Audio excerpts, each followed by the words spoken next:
Muy buenos días, bienvenidos al tercer día de actividades de la Semana del Uso Ético de la Información, denominado La Posverdad y las Noticias Falsas. En esta ocasión, toca el turno a la Escuela Nacional de Biblioteconomía y Archivonomía, quien ofrece, a manera de simposio, una serie de trabajos sobre la temática La Posverdad y el uso ético de la información en la formación profesional de bibliotecarios y archivistas. En este espacio, cada ponente abordará un punto específico de la temática y al finalizar presentará al siguiente expositor. El último ponente presentará su trabajo y ofrecerá las conclusiones de la mesa. Para dar inicio a esta serie de ponencias, a continuación presentamos a la doctora Berenice Alfaro Ponce. Ella es doctora en Ciencias Sociales por la Universidad Autónoma del Estado de Hidalgo, docente y es investigadora de tiempo completo, adscrita al área académica de Ciencias Políticas y Administración Pública. Su línea de investigación se desarrolla en el tema de políticas públicas, grupos vulnerables e interculturalidad. Cedo la palabra a la doctora Alfaro. Muy buenos días, gracias. Bueno, pues antes que nada, una breve introducción de lo que será esta mesa de discusión en relación precisamente a el tema.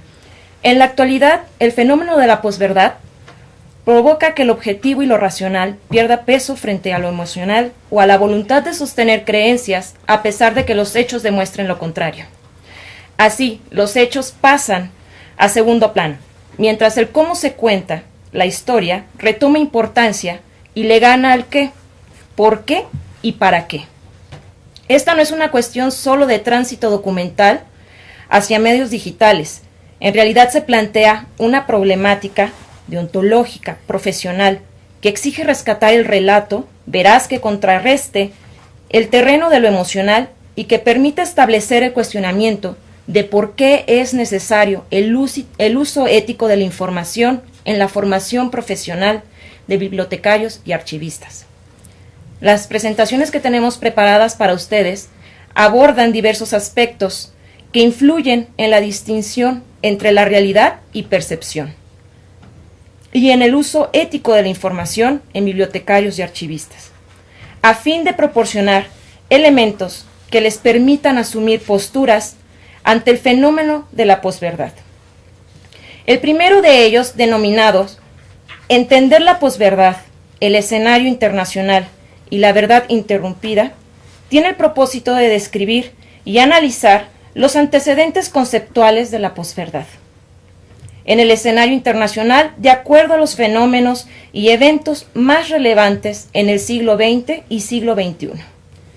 El segundo, titulado La antropoética en la formación profesional de bibliotecarios y archivistas, muestra la reflexión sobre la complejidad del sujeto, la información desde una postura antropoética, aplicada a la formación profesional de bibliotecarios y archivistas. El tercer trabajo, Archivos, Derecho a la Información y Posverdad, de la comunicación regresiva a la información significativa, analiza la importancia que tienen las fuentes documentales como medios de información significativa.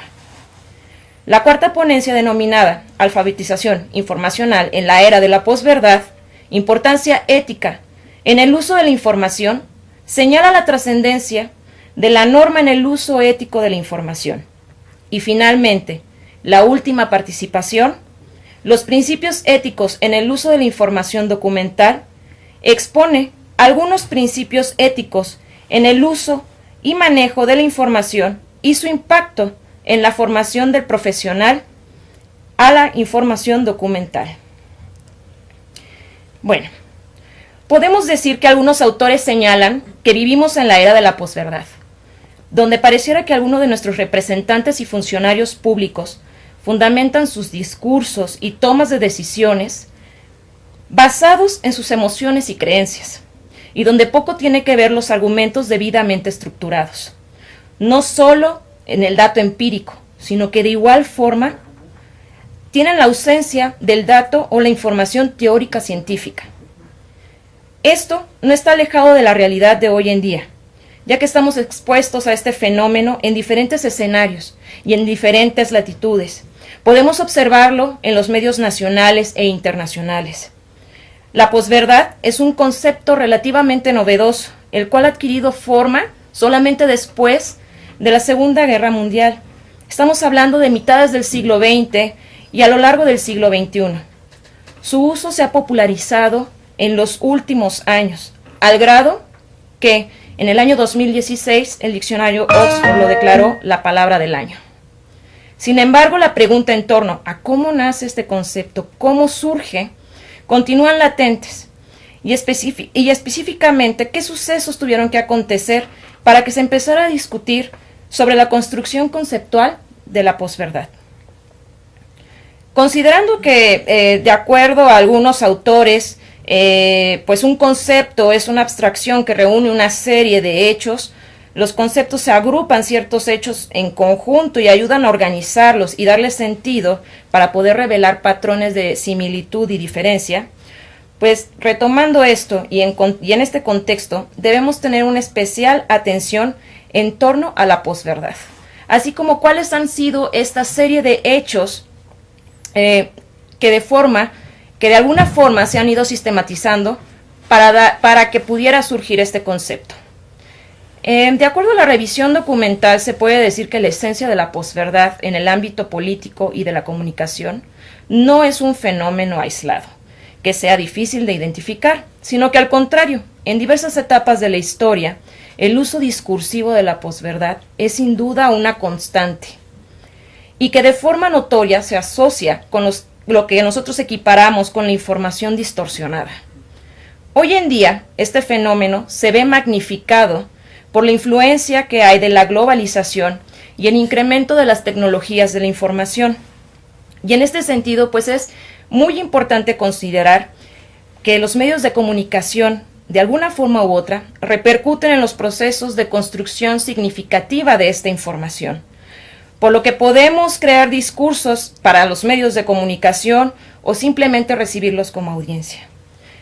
También podríamos decir que por medio del procesamiento y organización de estas ideas, imágenes e información, pues habrá una interpretación muy específica por parte de nosotros y de la forma en que nosotros vamos a concebir dicha información.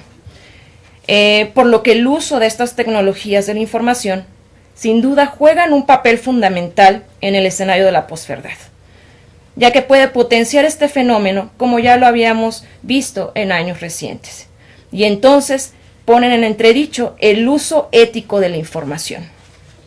Al indagar la relación al concepto de la posverdad, encontramos entre estos antecedentes a un autor que se apellida Tessig, que fue el primero en hacer referencia en el año 1992 en relación a este concepto, con su artículo El síndrome de Watergate, un gobierno de mentiras, y señalaba cómo los estadounidenses optaron en algún momento por despreciar o negar la importancia de las noticias verdaderas. Particularmente, Tessig señala que estas noticias resultaban ser incómodas en este contexto, y el autor hace hincapié en su reflexión en torno a diversos eventos que tuvieron no solo un impacto en lo local o en lo nacional, sino también repercusiones internacionales, como fueron el escándalo de Watergate o aquellos resultados de la información que se proporcionó en relación a la guerra de Vietnam. Podríamos decir entonces que hubo una apertura bien informada por parte del gobierno hacia la población para que pudieran conocer estos temas. Sin embargo, el autor resalta que en lugar de que se proporcionara esta información de manera verídica o veraz, y que esto tuviera un impacto positivo, se asoció más bien con que la población recibía malas noticias, y en este contexto se sentían en la necesidad de que el gobierno los protegiera precisamente de estas malas noticias. Quedaron a esta expectativa, y entonces prácticamente el autor señala que pareciera que el ciudadano empezó a transitar en un modelo que es básicamente por excelencia de los poderes totalitarios y fácticos, donde básicamente estos se caracterizan por suprimir la verdad, pero a petición de los ciudadanos.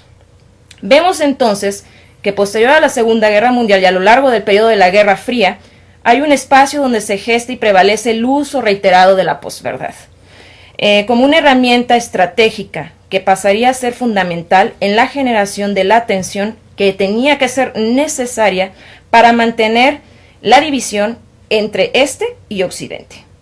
Es aquí donde sobresalen las enseñanzas históricas y aún vigentes de Nicolás Maquiavelo, quien en su obra de El Príncipe, en el capítulo 18, señala particularmente que en las acciones de los hombres, y particularmente de los príncipes, donde no hay apelación posible, se atiende a los resultados.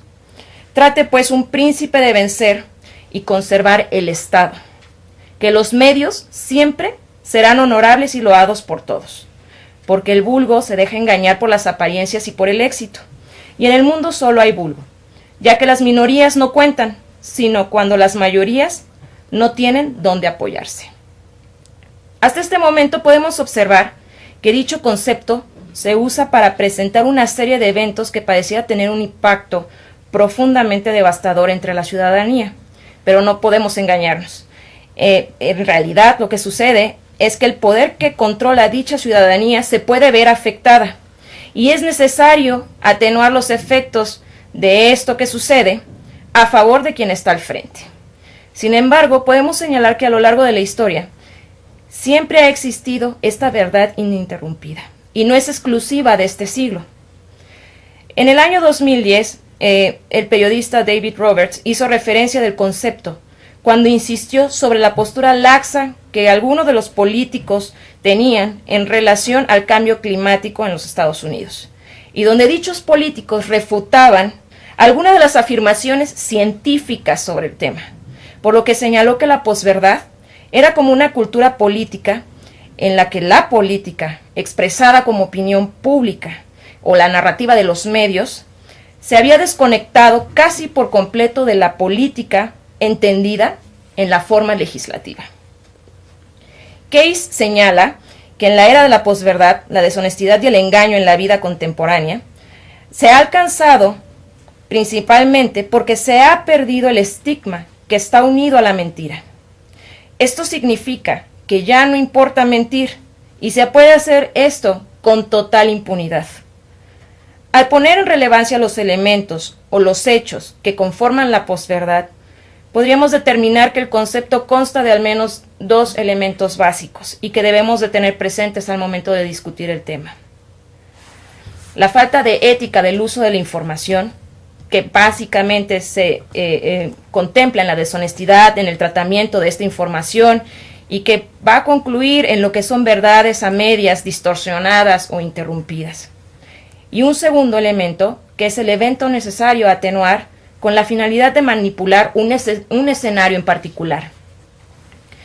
Ya diversos autores, tales como el escritor y poeta estadounidense Maya Angelou, ha rescatado en la siguiente frase, que representa, a mi parecer, el corazón del propósito de la posverdad, que dice: he aprendido que las personas olvidarán lo que dijiste, la gente olvidará lo que hiciste, pero la gente jamás olvidará cómo la hiciste sentir. Siguiendo entonces este principio, podemos determinar que la posverdad en el escenario político también es importante para preservar la relación que existe entre la sociedad y el Estado, siempre a favor de este último. Entonces, si bien hay una incipiente construcción histórica en relación, más bien conceptual en relación a la posverdad, podemos señalar que hoy en día es un fenómeno común que se presenta en cualquier momento y que gracias a las diversas redes sociales, donde la información puede ser reproducida en cuestiones de segundos, podemos decir que estas verdades interrumpidas se viralizan y, lo peor de todo, se naturalizan. La posverdad es un fenómeno que no debe tomarse a la ligera. Algunos académicos sostenemos que sus efectos pueden ser dañinos para los ciudadanos, así como en el curso de las naciones libres. Tal es el caso, como se señala en el reporte 2017 sobre la Conferencia de Seguridad celebrada en Múnich. Se llevó a cabo recientemente y que llevó como título Posverdad, Postoccidente y Posorden. Se discutió el profundo impacto negativo en relación a la democracia y la seguridad nacional, ya que se menciona que para ellos puede ser una problemática en relación a la democracia debido a que si los políticos, por ejemplo, mienten en cuestiones tan sencillas y tan básicas como el número de personas que atienden a alguna de sus presentaciones o sugieren que tienen posturas o posiciones que han sido erróneas y esto solamente son porque lo señalan o lo manejan como hechos alternativos, pues entonces nosotros estamos hablando de cómo los ciudadanos pueden confiar en estas cuestiones y principalmente en cuestiones de seguridad con sus mandatarios. Entonces estamos viendo que en este sentido veremos ejemplos concretos como es el caso del que protagoniza el día de hoy el presidente de los Estados Unidos, Donald Trump, donde se ha mantenido confrontado en diversos escenarios políticos y sociales, precisamente por el uso exacerbado de la posverdad. Vemos entonces que estas verdades interrumpidas o a medias afectan profundamente no solo al futuro de la democracia, sino también de la humanidad. Entendemos entonces que hay un papel fundamental y que sobre la mesa tendremos que poner qué es lo que tendremos que hacer para tener un uso ético de la información. Muchas gracias por su atención y a continuación presento al doctor Martín Manjarrés Betancourt. Él cuenta con la maestría y licenciatura en Derecho, es doctor de Pedagogía por la Universidad Nacional Autónoma de México, profesor de posgrado en Derecho de la UNAM y su línea de trabajo de investigación versa sobre la antropoética en la educación superior y sus últimos artículos tratan sobre la complejidad educativa a partir de la antropoética. Gracias. Buenos días. Gracias, doctora Berenice. Muy brillante tu participación. Gracias. Antes de comenzar, quiero hacer patente mi agradecimiento a las autoridades educativas de la EMBA, a las de la UNAM, de mi alma mater, y a todas aquellas autoridades educativas que hicieron posible este evento. Al doctor Alvarado, por honrarme con esta invitación a este encuentro con estas jovencitas y con estos jóvenes en formación, o quizá ya formados, ¿verdad? Porque como decía Galeano, lo que ellas y ellos han aprendido ante los golpes y los porrazos que nos han propiciado estos fenómenos que hemos padecido no solamente en México, sino en América Latina y en Norteamérica, es a distinguir los dolores evitables de los dolores inevitables. Es decir, que los dolores que nacen de la pasión humana, el amor que pasa, la vida que pesa, la muerte que pisa, son dolores de nuestra humana humanidad. Contra eso, nada. Pero hay otros muchos dolores evitables que el sistema de poder multiplica y que nos pueden llevar, como dice Freire, a la desesperanza. A ellas y a ellos que han dado muestra de su solidaridad incondicional y han tomado las riendas del país y a los cuales el clamor general les pedimos, por favor, ya no lo suelte. La siguiente, por favor.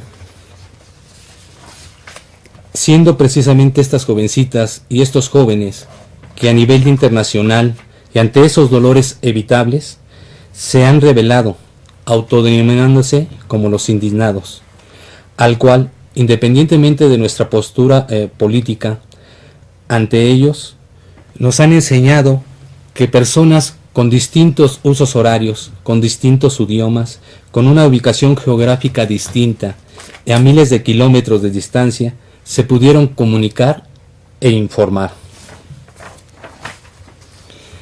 dejándonos ver cómo los pasos agigantados del desarrollo de las tecnologías de la información y la comunicación no solo han permitido esa comunicación, sino que han recopilado y creado océanos de información, siendo este gran desarrollo de la ciencia, la tecnología y de la información la que nos cuestiona por qué esos grandes avances no se reflejan en lo que el Premio Nobel de Economía Amartya Sen conceptualiza como desarrollo humano. ¿Será el fracaso de la ciencia y la tecnología? A lo que Ruy Pérez Tamayo responde y nos dice que la ciencia es ciencia y es la humanidad la que la crea y que le da el sentido y el uso. En ese sentido, ese uso es el que nos pide y nos exige una ética, no solo para la ciencia, sino también para la información, para su creación, para su manejo, para su disposición, para su clasificación, para su almacenamiento, etc. A riesgo de caer entrampados en esos determinismos de los cuales ya nos hablaba la doctora Berenice, del fenómeno social de la posverdad. La siguiente, por favor. Estos pasos agigantados de la ciencia y la tecnología se han divorciado de nuestros viejos paradigmas y han creado otros. Ante esos océanos de la información han emergido nuevos paradigmas. Un paradigma nuevo, un paradigma sectario al cual se le ha denominado de diversas formas, por lo que la UNESCO realizó varios foros de consulta donde se consensó que se le denominaría la sociedad del conocimiento, por ser este nombre de mayor alusión al fenómeno humano. Nombre que también resulta cuestionable, pues como dice Alan Turing, ya no existe tal sociedad, dado que el contrato social de que nos hablaba Rousseau se ha rescindido. Porque, como decía la doctora Berenice, los políticos ya no representan al pueblo, los gobernantes ya no gobiernan por y para el pueblo. ¿Y qué decir de los legisladores? Ya no solo no legislan para el pueblo, sino que no son elegidos por el pueblo, y por tanto no representan más al pueblo. Con este nuevo paradigma, nuestros instrumentos y herramientas con los que solíamos navegar en estos océanos de la información y del conocimiento han quedado obsoletos, lo que nos requiere de nuevos andamiajes epistemológicos en la construcción del conocimiento y de la información. Así, emergen los cuestionamientos de cuál será la formación del estudiante de biblioteconomía o archivonomía que demanda este nuevo paradigma de la sociedad del conocimiento. O bien, quizá mejor, con la metodología de Semmelmann, sería la pregunta: ¿para qué la formación de profesionales en estas disciplinas? La siguiente, por favor.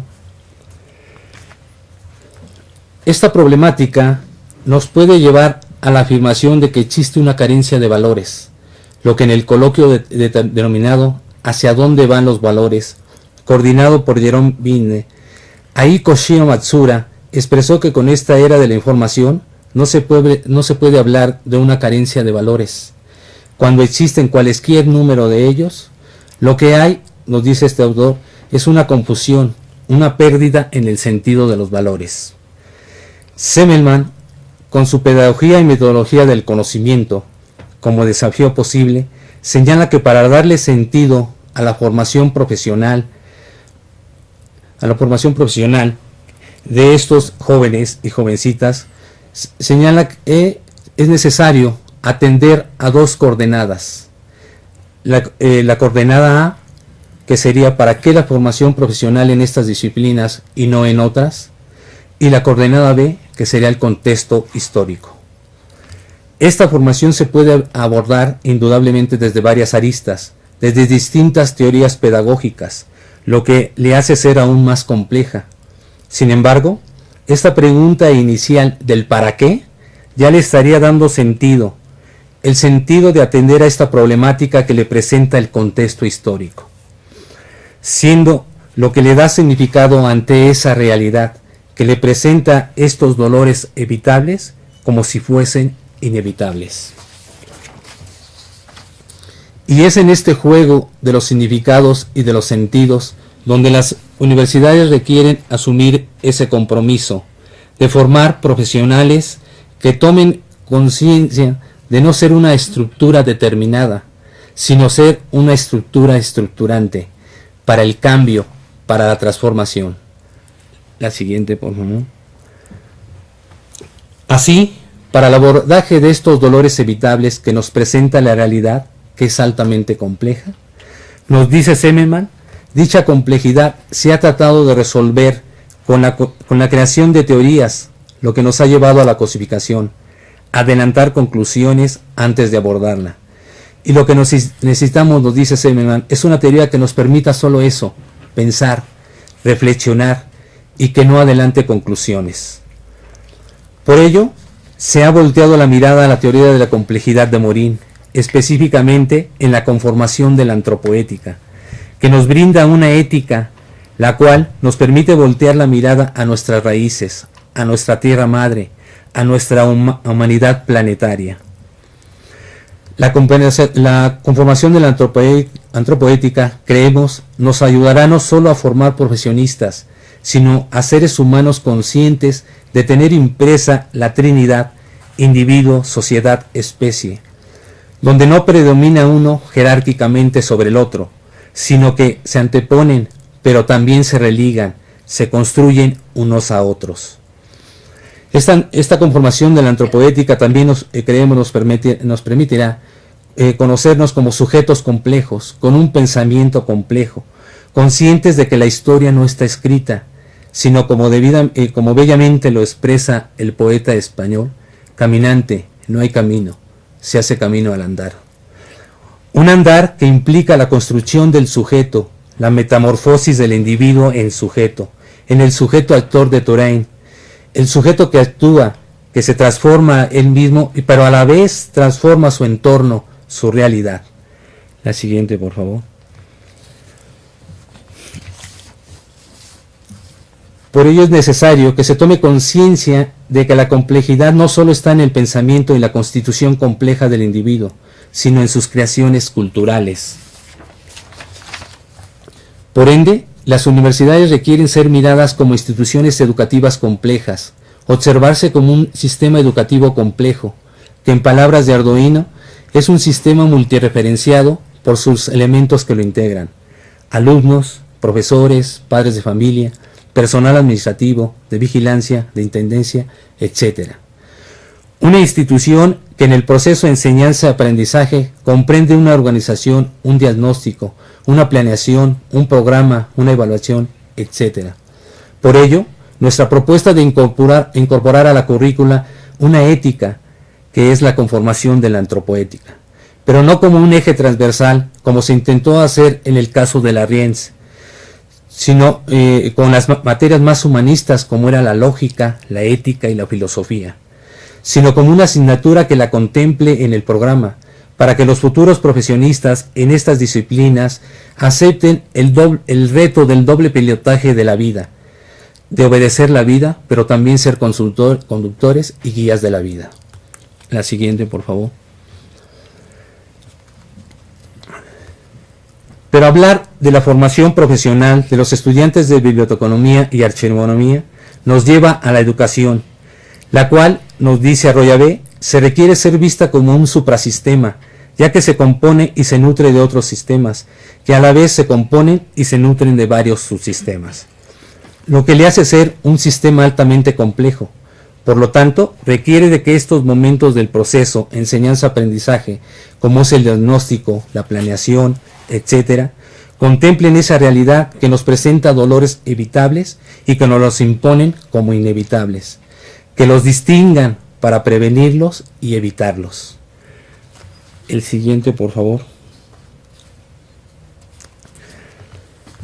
Dicen que las imágenes hablan más que 1000 palabras, pero estas imágenes nos muestran esos dolores evitables, esos dolores que son parte de nuestra realidad cotidiana.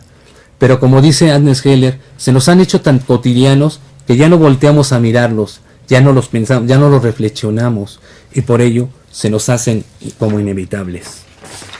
La siguiente, por favor.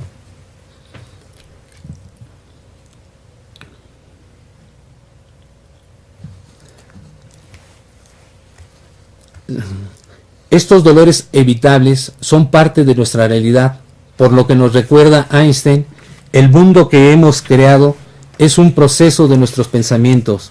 No se puede cambiar sin cambiar nuestra forma de pensar. Lo que nos sugiere es que si queremos los mismos resultados, seguimos educando en lo mismo. Si no, nos requiere de esa bella metáfora con la cual solían enseñar la escuela de Frankfurt, que es quitarnos estos lentes y ponernos otro para tener otra visión, para tener otra mirada. La siguiente, por favor. Ya para concluir, y a manera de estas conclusiones, perdón la redundancia, hay una frase muy linda que quisiera que fuese mía, pero son de estos sorprendentes niños jóvenes y jovencitas que nos la legaron y que con su valor y arrojo, que con su pasión por vivir, nos enseñaron que las universidades y las escuelas no forman guerrilleros, la pobreza y la desigualdad, sí. Muchas gracias por su atención.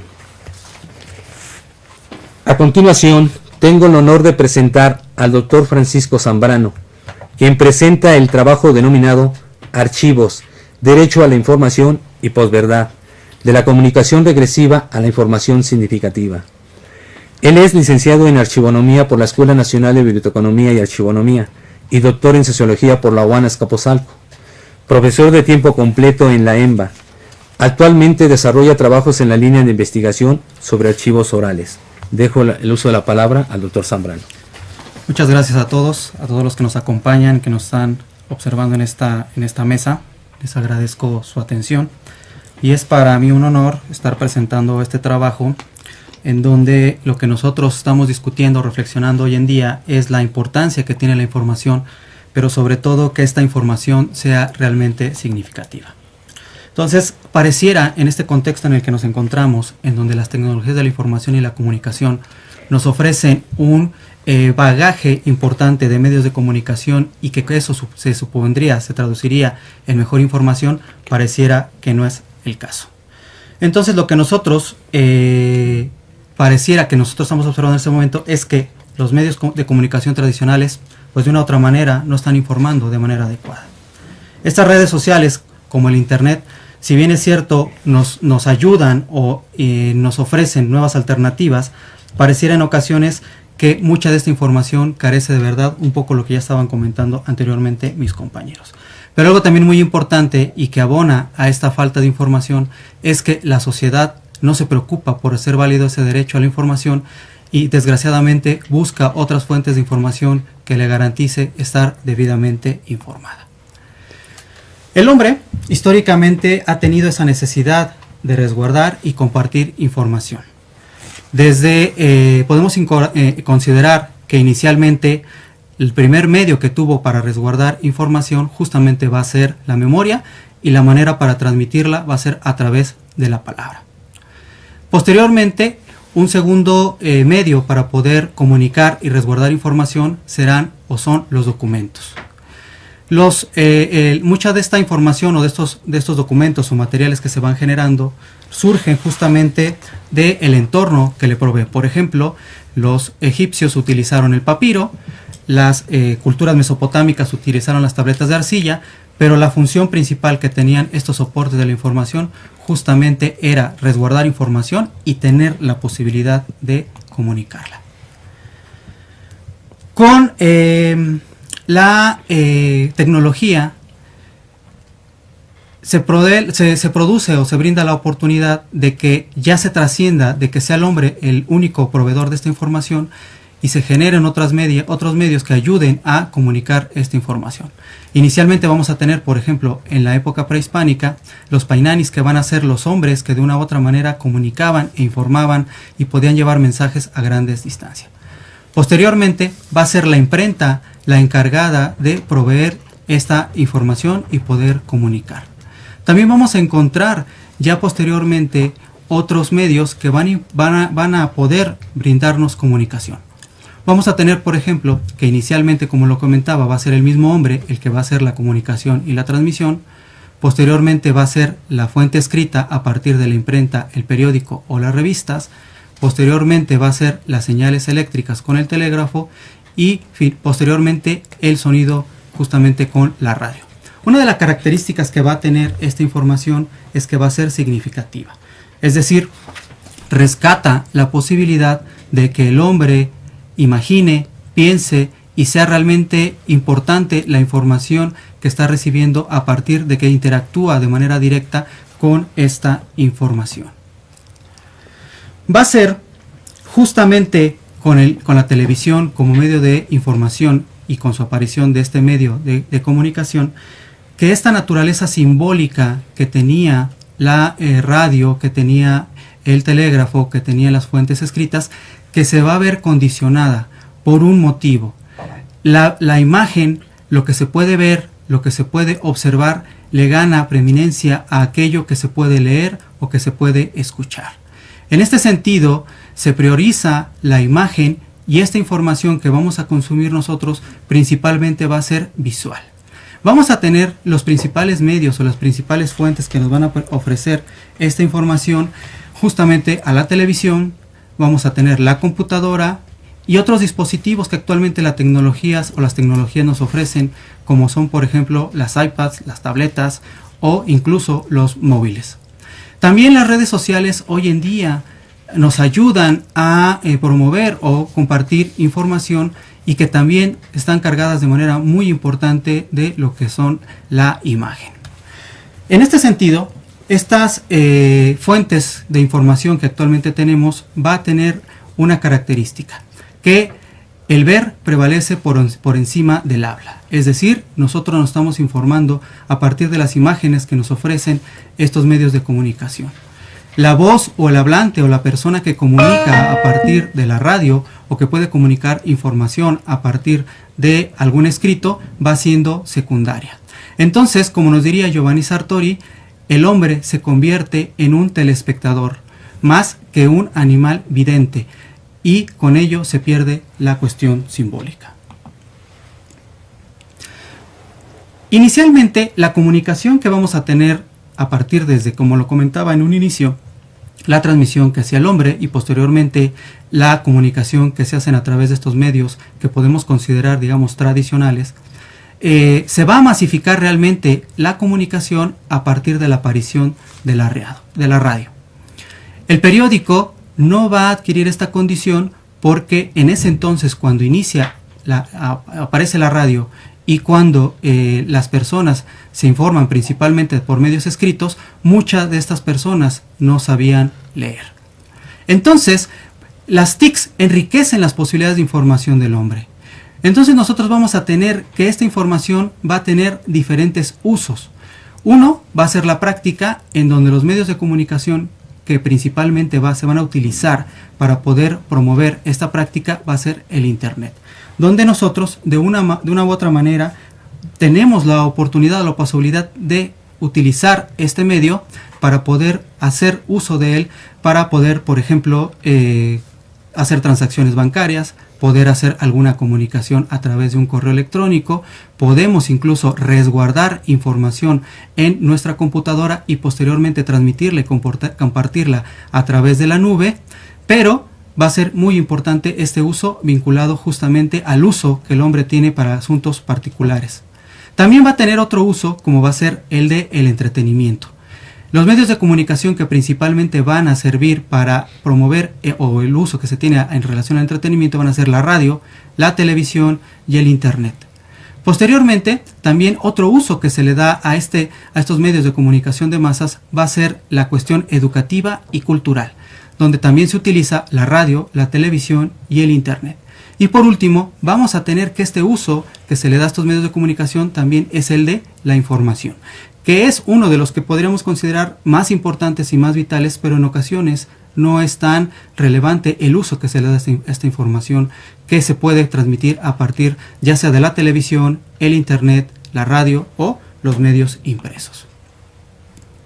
Como ya lo venían comentando mis compañeros, una de las características que vamos a encontrar en estos medios de comunicación y que pareciera o se presenta como algo paradójico es que si bien estas nuevas tecnologías nos permiten comunicarnos prácticamente de manera inmediata, lo que sucede en este momento nosotros lo podemos estar viendo a miles de kilómetros de distancia de manera prácticamente en segundo, pues pareciera que esto nos debería de promover una sociedad mejor informada, pero pareciera en ocasiones que esto no es así. ¿Por qué razón? porque debemos considerar que finalmente estos medios de comunicación son grupos que de una u otra manera son poderes fácticos que tienen un interés más bien particular y no social. Y estos poderes fácticos lo que van a hacer es que no ofrecen una información diferenciada. Es decir, Televisa o el grupo Televisa, por ejemplo, tiene diferentes medios de comunicación como es la radio, como es el internet, como es justamente la televisión, hoy en día algún otro medio de entretenimiento, por ejemplo, como puede ser el Blim, pero no ofrecen una información diferenciada. La información que aparece en la televisión va a ser la misma que nosotros vamos a estar consumiendo en alguno de los otros medios que este grupo tiene. Esta información también que nos presentan estos grupos fácticos es unidireccional, es decir, es una información que se provee a partir de los contenidos que generan estos grandes grupos corporativos de comunicación, pero escasamente se apoyan en las necesidades de información que tiene el público. Es decir, escasamente se le consulta al público para poder hacer una comunicación que provenga justamente de esas necesidades que tenga la sociedad. Estos medios, principalmente el uso que van a tener es el de entretener y divertir. Escasamente se va a utilizar para informar o para generar algún consenso. La información que nos van a proveer estos medios de comunicación principalmente es deportiva, de nota rosa o incluso como lo que acabamos de ver hace unos cuantos días, relación a catástrofes. Otra situación que vamos a encontrar en relación a estos grupos fácticos es que monopolizan la información. Unas cuantas empresas son las dueñas de estos derechos y son en donde se concentra la posibilidad de que la sociedad mexicana esté informada. La información que nos brindan es de corta duración. Depende del impacto social que este tenga y en muchas ocasiones tiene una fuerte connotación de sesgo. El caso muy particular que nosotros vamos a encontrar, por ejemplo, la cuestión del socavón. El hecho de que haya sucedido el proceso que acabamos de vivir el 19 de septiembre en relación a los movimientos telúricos hace y propicia que el socavón quede en segundo plano. Y no existe una posibilidad de que la sociedad demande que seamos de manera más profunda informados en relación a lo que ha sucedido o lo que sucedió en relación a este evento que sucedió en esta carretera que va hacia Acapulco. Otra situación que podemos encontrar en estos grupos fácticos es que incide en los procesos electorales. No es en vano que exista esa gran inquietud en relación a que si el presidente de la República tuvo un apoyo importante a partir del grupo Televisa para poder llegar a la presidencia de la República. Generan agenda. Los medios de comunicación inciden en las decisiones que se toman en los entornos gubernamentales. Por ejemplo, un ejemplo muy claro va a ser la ley Televisa, que se genera justamente en las instalaciones de Televisa, una ley de comunicación exprofeso y hecha a la medida para Televisa.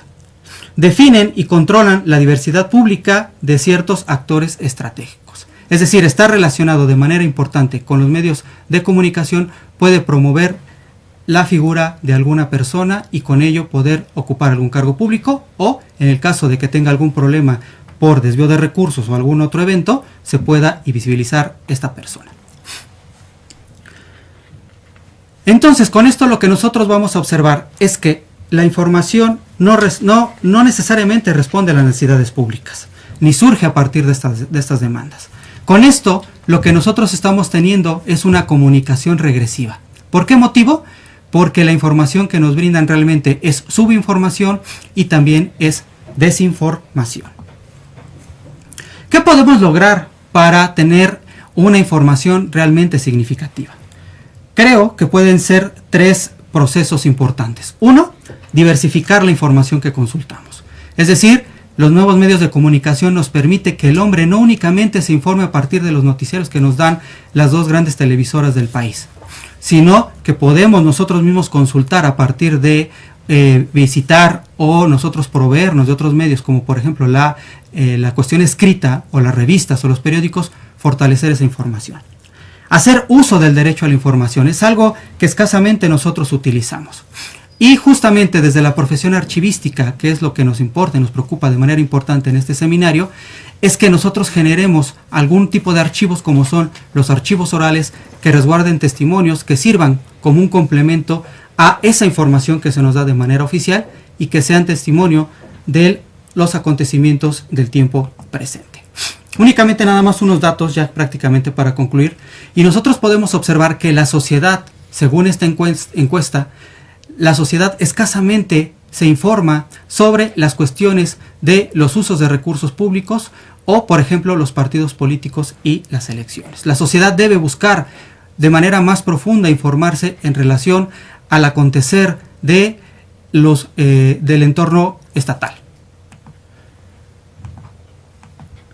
También otra situación que nosotros vamos a encontrar y que es necesario que desarrollemos, por ejemplo, un caso que puede ser como un ejemplo de esto, es la cuestión de los movimientos sociales. Nosotros podríamos registrar o hacer archivos de historia oral que ayuden a registrar estos movimientos sociales, como lo comentaba, para que sean y ayuden a la promoción de generar testimonios que en un futuro muy cercano ayuden a fortalecer las fuentes de información que nosotros tenemos. Con esto daría por terminado mi presentación y daría pie a presentar a la licenciada Claudia Janet Barrera Esquivel, quien presenta el trabajo denominado Alfabetización informacional en la era de la posverdad, importancia ética en el uso de información.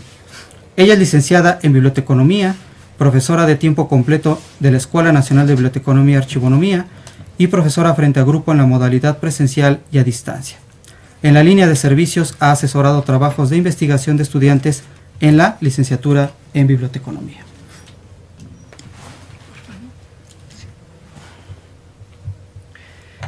Gracias, buenos días. Pues antes que nada agradecer la invitación a las autoridades y a los organizadores de la Semana Ética del Uso de la Información.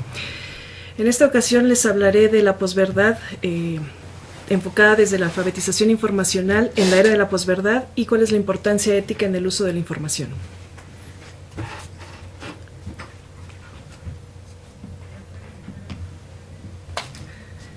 La mayoría de las personas aprendemos las normas éticas en casa, en la escuela o en otros entornos sociales.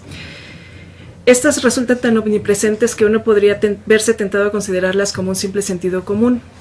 Pero si la ética no es más que un sentido común, entonces ¿por qué hay tantas disputas y problemas éticos en nuestra sociedad? Una explicación plausible de estos desacuerdos es que todas las personas reconocemos algunas normas éticas, pero las interpretamos, aplicamos y equilibramos de diferentes formas a la luz de nuestros propios valores y experiencias de vida. Muchas instituciones en sus distintas disciplinas y con diferentes profesionales tienen normas de conducta que se ajustan a sus objetivos sin metas particulares. Algunas normas éticas en la investigación están diseñadas para proteger los intereses de propiedad intelectual. Dada la importancia y utilidad de estas normas y códigos, es necesario que los responsables del manejo de la información sepan interpretar, evaluar y aplicar diversas reglas de investigación, tomar decisiones y actuar éticamente en diferentes situaciones. Por lo tanto, es importante que los responsables del manejo de la información aprendan a interpretar, evaluar y aplicar diversas reglas de investigación y a tomar decisiones y actuar éticamente en diversas situaciones. La información falsa y la necesidad de habilidades de pensamiento crítico han estado latentes en los medios de comunicación en los últimos tiempos. Como hemos sabido, el diccionario Oxford eligió el término posverdad como la palabra del año 2016. Próximamente se incluirá en el diccionario de la Real Academia Española y significará toda información o aseveración que no se basa en hechos objetivos, sino que apela a las emociones, creencias o deseos del público. Esto es que los hechos objetivos se diluyen, convirtiéndose en hechos alternativos, donde cada uno cree lo que quiere creer o nos hacen creer lo que quieren que creamos, pudiendo seleccionar entre la gran variedad de información que nos ofrecen los medios sociales. Alex Grigelmo indica que el prefijo post es utilizado para denotar una situación superada y no necesariamente desaparecida. En el caso de la posverdad, no quiere decir que la verdad no exista, sino que dejó de ser prioridad. Vivimos en una época que ha experimentado diferentes cambios respecto a la forma de generar, distribuir y obtener información. Somos testigos de la transformación de la información, de la comunicación impresa a la comunicación basada en medios electrónicos. Y sin lugar a dudas, uno de los medios que ha influido de manera importante en la forma de comunicarnos es Internet, ya que nos ofrece información, acceso a información muy variada. La llamada era de la posverdad se da a través del entramado de relaciones en redes sociales como Facebook, Twitter, Instagram y YouTube. El poder de un clic o de un share puede que no sea representativo, pero miles sí, y potencialmente todos podemos contribuir a esa fuerza. Muchas veces nos olvidamos de las consecuencias que tiene difundir algo en las redes o en la web, como si no nos importara la verdad o falsedad de las noticias que estamos propagando, sino lo útiles que pueden ser para resaltar algunas de nuestras ideas. Este fenómeno, aunado al poder e impacto que tienen las tecnologías, es tierra fértil para la proliferación de noticias falsas o verdades a medias. Pocas son las personas que actúan con responsabilidad y antes de compartir alguna noticia, corroboran que la información sea verdad y verifican las fuentes de información. Las discusiones sobre las noticias falsas han llevado un nuevo enfoque en la alfabetización informacional, así como en la alfabetización mediática o de medios de comunicación, y los bibliotecarios debemos darnos cuenta que se necesitan acción para educar y abogar por el pensamiento crítico, una habilidad crucial cuando se navega por la sociedad de la información. Evidentemente estamos en una lucha desigual donde los bibliotecarios y las bibliotecas poco podemos hacer frente a las noticias falsas, pero quizá la solución esté en formar a las personas y sin duda las armas para luchar con estas problemáticas son el pensamiento crítico y la alfabetización informacional. En este sentido, lo que se pretende con la alfabetización informacional es que los usuarios desarrollen un espíritu crítico ante la información. Del mismo modo, al fomentar este espíritu crítico, el usuario tendrá la capacidad de cuestionar principios, valores, normas que coexisten en el entorno en el cual se desenvuelven, formando su propio criterio, permitiéndoles así tomar sus propias decisiones en las diversas situaciones que se le presentan. Y entonces también hablamos de alfabetización informacional, que es saber cuándo y por qué necesitamos información, dónde encontrarla y cómo evaluarla, utilizarla y comunicarla de forma ética. Aquí resaltamos la comunicación de forma ética. Entonces, se dice que una persona alfabetizada informacionalmente sabe definir su necesidad de información, conoce y sabe manejar las fuentes de información, es capaz de valorar críticamente la información y utilizarla de forma ética. Podemos apreciar que la definición implica ciertas habilidades que consisten en la comprensión de la necesidad de información, los recursos disponibles, cómo encontrar la información, la necesidad de evaluar los resultados, cómo trabajar con los resultados y explotarlos, es lo que llamamos usar y comunicar la información. Ética y responsabilidad en la utilización, cómo comunicar y compartir los resultados y cómo gestionar lo que se ha encontrado. Se ha venido insistiendo en que la sociedad del conocimiento implica que continuamente recibamos y busquemos información y con frecuencia esta tiene su procedencia en la red. Por lo que con el surgimiento de gran cantidad de medios de comunicación producto de las tecnologías, es preciso también hablar de alfabetización mediática.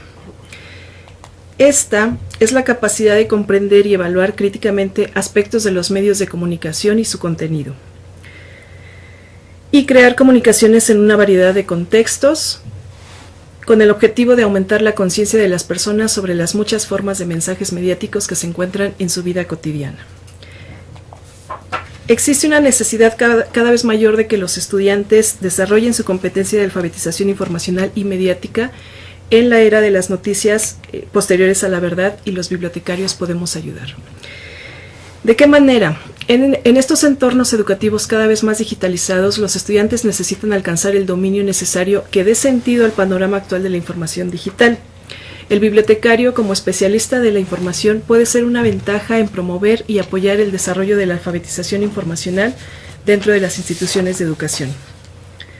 Lo anterior debido a que en los intentos de discernir la verdad se está confundiendo a través de lo que el usuario quiere creer como noticias, Esas noticias falsas golpean a través de las plataformas y dispositivos y van desde un simple usuario de medios hasta profesionales de la información, que muchas veces se agrava por la gloria de tener la primicia o lo que quieren denominar como verdad.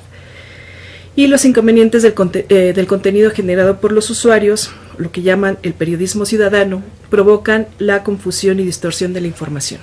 Como ejemplo bastan las siguientes noticias. El 7 de septiembre de 2012, habitantes de los municipios de Nezahualcóyotl, Chimalhuacán y Ecatepec pasaron por una psicosis colectiva cuando se esparcieron rumores a través de las redes sociales de supuestos ataques de grupos sociales y armados, en donde aparentemente hordas de hombres con antorchas y cuchillos causaban destrozos en comercios y atacaban a la gente. Y más recientemente, las noticias falsas respecto al sismo del 19 de septiembre pasado, Frida Sofía, que es el ejemplo más evidente, así como fue Monchito en el de 1985, cuando el país guardaba la esperanza de lograr el último rescate de un niño en el barrio de La Merced. Todos acudieron a una vecindad para ayudar a salvarlo. Los rescatistas decían que lo escuchaban, que golpeaba los escombros. Se transmitió en vivo todos esos días las labores de rescate, pero el niño nunca apareció ni vivo ni muerto. En 2017 fue Frida Sofía, pero en este caso podemos comprobar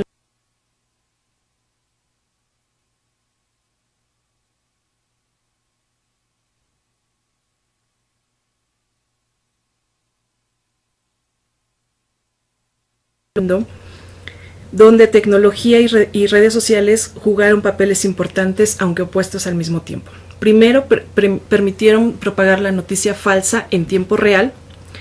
Después, la enorme atención que acaparó presionó para echarla abajo. Sin embargo, ese es el ejemplo más evidente, pero no la única noticia falsa en torno del terremoto. Y vemos que Internet y las redes sociales fueron el medio ideal para difundirlas. Desde un edificio de departamentos colapsado, lleno de personas y sin ayuda, la orden de remover escombros con maquinaria pesada a pesar de que aún había personas sepultadas, la predicción de otro gran terremoto y que lo sabe, robo de camiones enteros con ayuda, entre otras noticias que circularon por las redes sociales principalmente. Los profesionales de la información se enfrentan a nuevos desafíos prácticos y éticos relacionados con el anonimato, la privacidad y la seguridad, así como la fiabilidad en intentos de verificar las fuentes de información de última hora de los medios sociales y del contenido generado por los usuarios. IFLA realizó una infografía en 8 sencillos pasos para poder detectar las noticias falsas. Es una noticia falsa, primero hay que estudiar la fuente, investigar más allá, el sitio web, objetivo e información de contacto. Leer más allá, un titular impactante puede querer captar nuestra atención. ¿Quién es el autor? Hay que hacer una búsqueda rápida sobre el autor. Fuentes adicionales, hacer clic en los enlaces y comprobar que haya datos que avalen la información. Comprobar la fecha. A veces publicar viejas noticias no significa que sean relevantes para hechos actuales. Es una broma, si es muy extravagante entonces puede ser una sátira.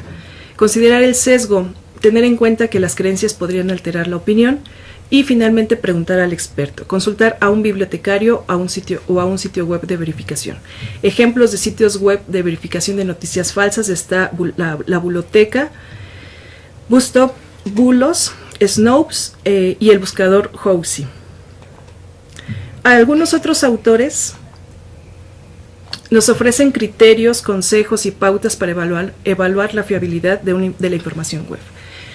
Primero, no quedarnos con el primer resultado, debemos buscar, comparar y revisar por medio de la búsqueda avanzada.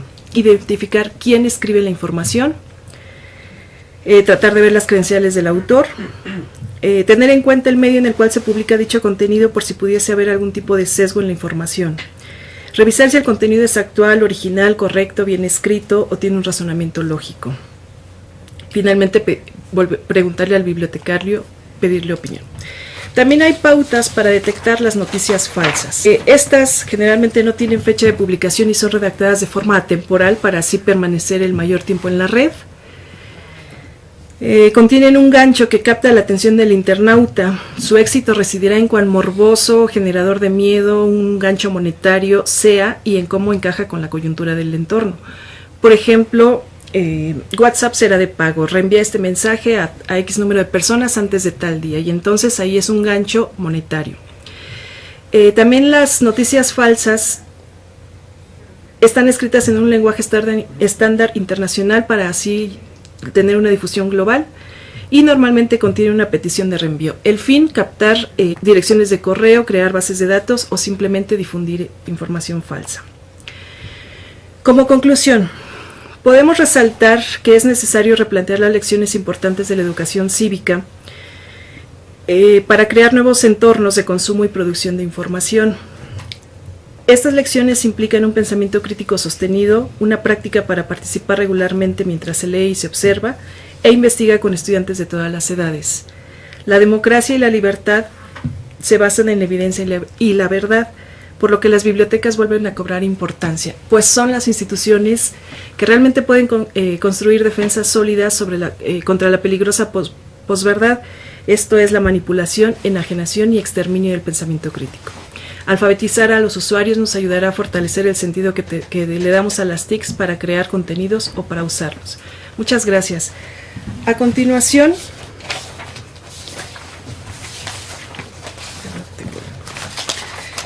cedo la palabra al doctor Víctor Manuel Alvarado Hernández, quien presenta el trabajo denominado Los críticos en el uso de la información documental. Él es doctor en Pedagogía por la UNAM y profesor en la Escuela Nacional de Biblioteconomía y Archivonomía en la línea de formación metodológica. Su línea de trabajo académico y de investigación es sobre la formación y tutoría en educación superior a través del capital cultural. Actualmente sus artículos abordan la formación y principios éticos en la visión profesional. Bueno, pues muchas gracias.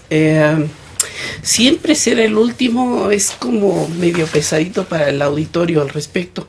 Entonces, en ese sentido, me parece que recuperar lo que han planteado quienes me han antecedido, pues seguramente planteará la pregunta de si usted todavía se encuentra despierto.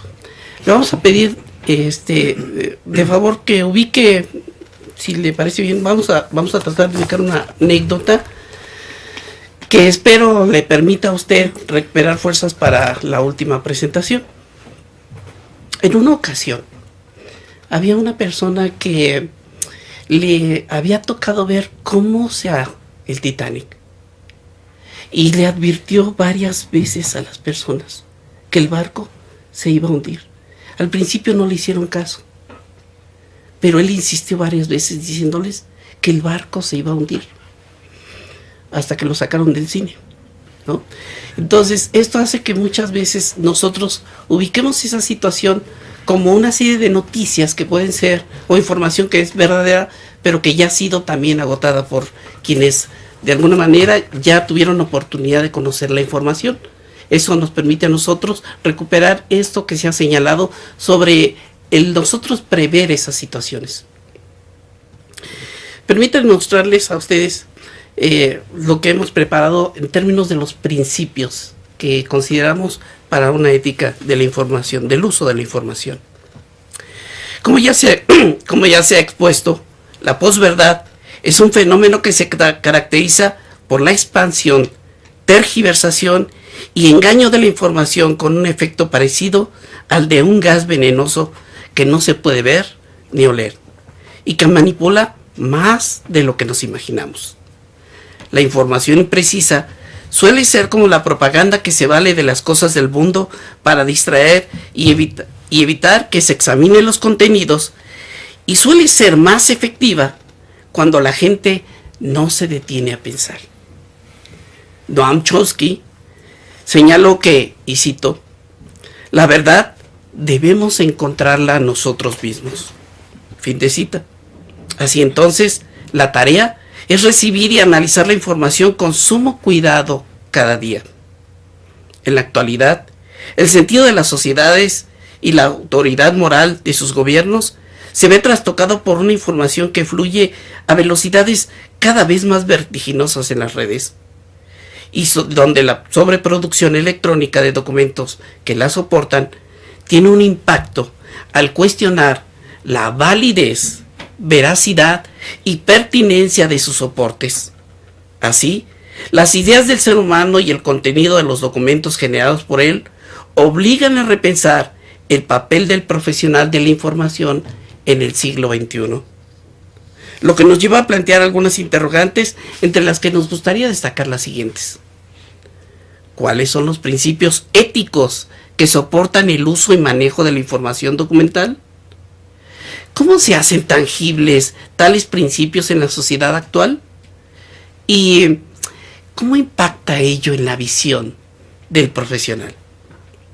La inquietud sobre el sentido profesional de la información nos remite a un estudio sobre los principios de formación y su codificación deontológica, donde se enseñan y se aprenden las formas de pensar y hacer, invitando al sujeto a pertenecer a una comunidad y a construir su pertenencia a la misma. En términos del francés Pierre Bourdieu, a enseñar a aprender en el campo de acción. O como lo diría César Coll, hacerse presente en el espacio social.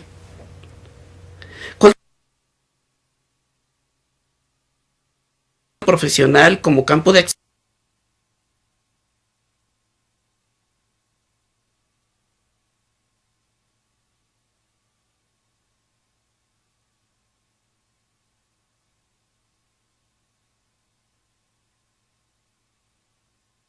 Su génesis en los principios que debe observar quienes deseen interactuar en el mismo campo. Su fundamento puede obedecerse a diversas razones. La primera de ellas, principios morales establecidos desde una formación basada en la creencia social o la creencia religiosa. Segundo, en los propósitos claramente constituidos por el individuo en relación a su vida presente o futura. Y por supuesto, en la posición que ocupa en el campo profesional. El motor de este individuo y que lo impulsa es la necesidad de reconocimiento.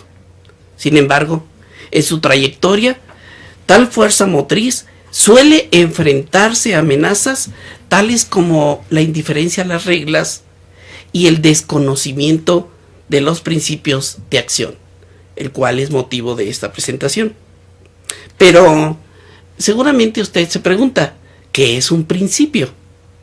Un principio es una guía para pensar la acción, no la guía de la acción misma. Esto es muy importante que usted lo ubique, porque cuando nosotros hablamos de un principio, hablamos de cómo guiar el pensamiento, porque la acción se puede expresar de diferentes maneras.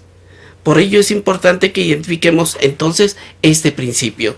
Es una guía para pensar la acción y no la guía de la acción misma, pues la realidad es infinitamente más compleja. Recibir y usar y manejar información requiere pensar en su auténtico sentido original y un cuidadoso tratamiento para no falsearla. Los principios se manifiestan a través de reglas o leyes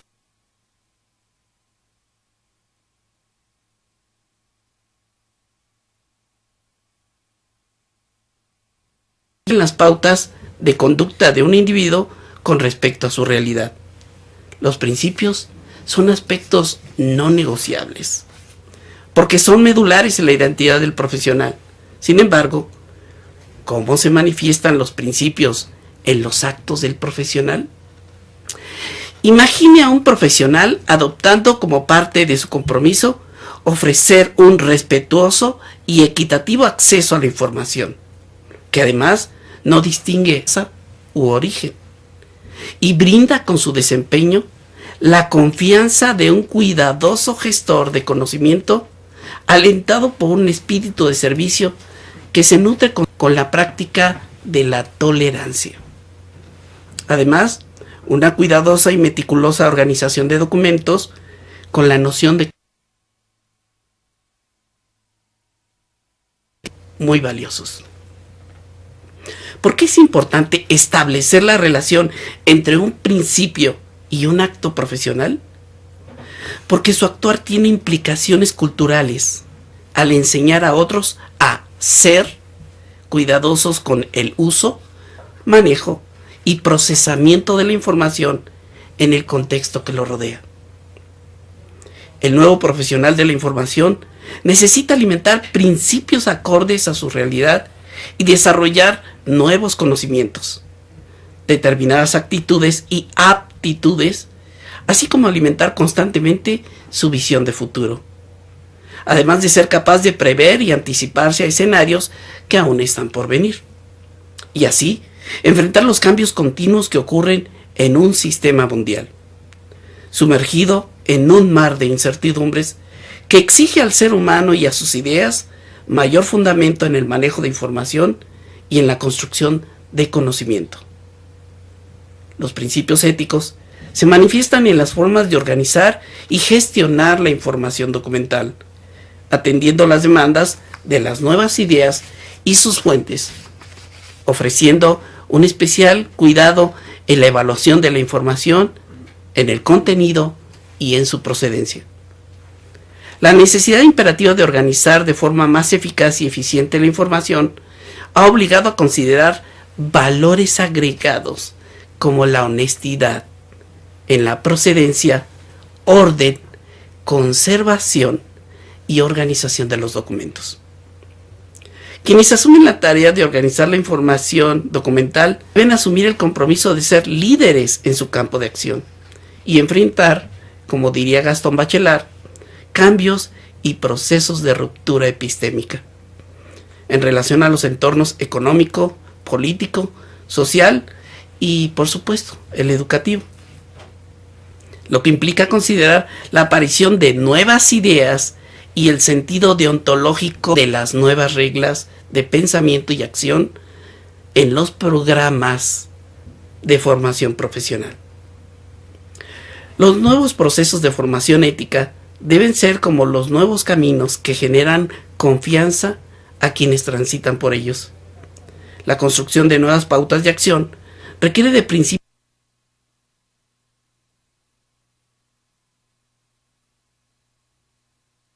más claros y con mayor fundamento para enfrentar, como diría Morin, nuevas guías en torno a valores como la libertad y la equidad de la información, pero sobre todo el respeto a la diversidad. Finalmente, ¿cómo participa el profesional de la información documental en este entramado? Los procesos de gestión documental demandarán una descripción cada vez más detallada y precisa de documentos que estos profesionales deben manejar a través de la difusión de información, que a su vez permita una selección de los mismos en tiempos cada vez más cortos. Satisfacer necesidades específicas de información de comunidades diversas, cumpliendo con 3 principios básicos.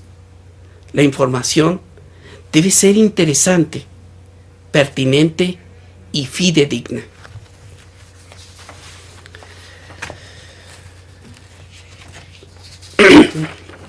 Ha llegado el momento de compartir con ustedes las conclusiones de los trabajos expuestos sobre la posverdad y el uso ético de la información en la formación profesional de bibliotecarios y archivistas.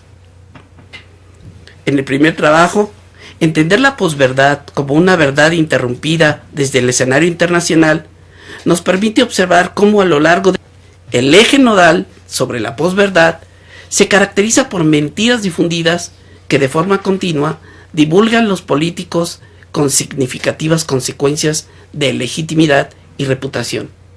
Sin duda, este fenómeno afecta el futuro de la democracia, lo que representa una regresión en los anales de la historia.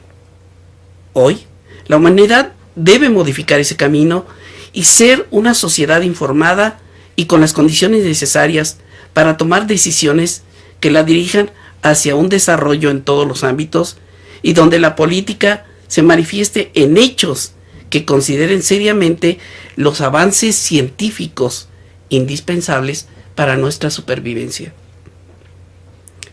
Que la presentación sobre la formación profesional de bibliotecarios y archivistas desde la antropoética establece el cuestionamiento de ¿una educación para qué? En la formación de profesionales desde la antropoética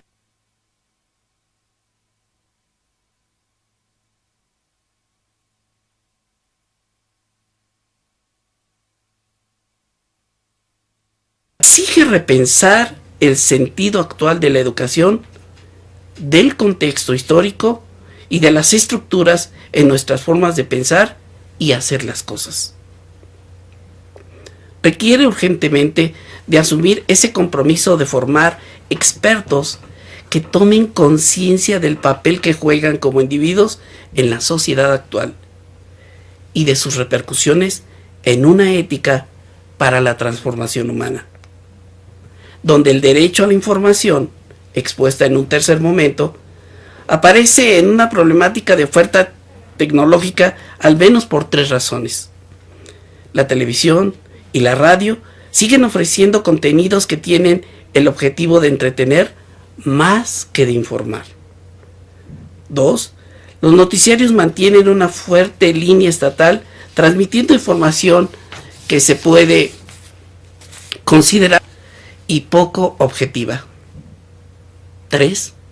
A pesar de que la red Internet permite el acceso a distintas formas de información que pueden consultarse, el ciudadano sigue atrapado con la imagen, sin hacer una lectura crítica que redunde en el uso de su derecho a la información y a sus fuentes primarias, como es el caso de los archivos.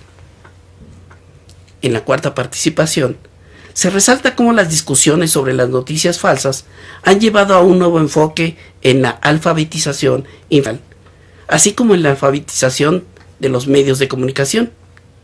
Los bibliotecarios enfrentan nuevos desafíos prácticos y éticos relacionados con el anonimato, la privacidad y la seguridad, así como la fiabilidad en sus intentos de verificar las fuentes de información, y se han dado cuenta que se necesita acción para educar y abogar por el pensamiento crítico, una habilidad crucial cuando se navega por la sociedad de la información. En este sentido, es necesario formar a las personas y ayudar a identificar la información falsa a través del pensamiento crítico y la alfabetización informacional. Y así el usuario sepa definir su necesidad de información, conozca las fuentes de información y sepa manejarlas. Además de que sea capaz de valorar críticamente la información y utilizarla de manera ética. Finalmente, hemos bosquejado algunos principios éticos en el uso de la información documental, que dan pie a la construcción del sentido del profesional de la información en una sociedad como la nuestra. Aunque ello no pretende agotar la discusión sobre este punto, el impacto en la visión del profesional reclama la tarea de trabajar los principios que hemos expuesto, en donde las concordancias de pensamiento y acción deben reflejar el tratamiento, resguardo y protección de las ideas soportadas en los documentos, así centrar nuestra atención en cómo preservar para memoria de la humanidad. Muchas gracias. Muchas gracias a nuestros participantes. Solo resta, a nombre del maestro José Orozco Tenorio, director de la Escuela Nacional de Biblioteconomía y Archivonomía, agradecer a nuestros participantes, a los asistentes a esta presentación y aprovechar también para agradecer a las autoridades del Instituto Politécnico Nacional, en específico a la Dirección de Informática, por permitir usar sus instalaciones. Muchas gracias.